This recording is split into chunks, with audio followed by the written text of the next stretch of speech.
your houseplants. They might have had big growth spurts this summer, and the time has come to take that growth and maybe propagate it into new plants. So we are live with Kate from Wicked Plant Company this morning. Hi, Kate. How are you?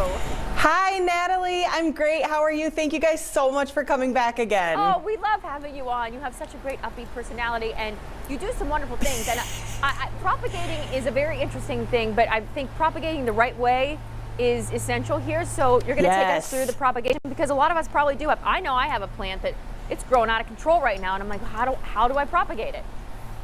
Yes, so we are at the tail end of the growing season. So most of our plants right now look like this beast, and they are just like totally and completely out of control. And we want to make them a little shorter and a little bushier so we can actually fit them inside our house, right? Gotcha. So tell us how it's done the right way. So the right way, that is key here. The right way to propagate. So every plant is different, but for the most part, plants have what are called nodes. Those are these little lines right here where the aerial roots grow out of, and I'll spin it so you can see the whole thing. But these little nubbies right here are called aerial roots, and those are essential. Those are where our new roots are gonna grow once we take our cuttings.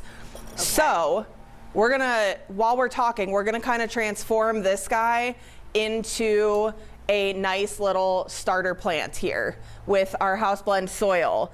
We want to make sure that we use a very well draining and chunky soil so that we don't end up with rotten roots. We don't want that. No rotten roots. So it definitely starts with the soil that you're using too then. Very important.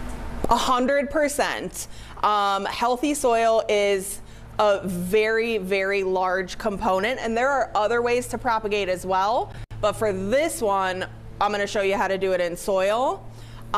So we are going to go right below the node, right here. Okay. And then I'm we have our the camera just so I can see this closely. Okay.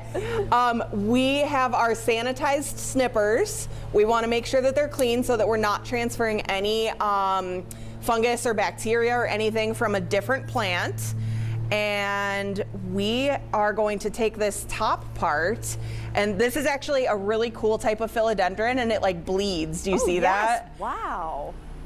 So this is a philodendron erubescens, and it's a red philodendron. And as you take the fresh cuts, the plant like essentially bleeds, and that will stop after about 30 seconds. But when we take our fresh cuttings, we want to make sure that we are letting them callus for about 24 hours. Okay. Because these right here where it's bleeding, you can consider it like an open wound, right? Gotcha. So we want that to sit. Yeah, exactly. We want it to heal. We want it to scab over. Once these have scabbed over, again, about 24 hours, we can take them and we can plant them into our soil, if you want to stick those in there. And we will end up essentially, like here we have a really big aerial root on this guy. So that one, we can just tuck this aerial root down into the soil and it'll start rooting right away. Oh, wow. So how many would you put into that little pot that you have there now? Would one work on its own? One would definitely work on its own, but it is personal preference. You can do as many or as few as you like. Okay. It really just depends what you want it to look like when it's all said and done.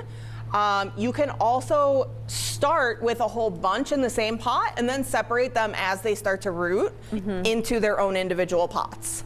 That's fascinating. So now, yeah, right?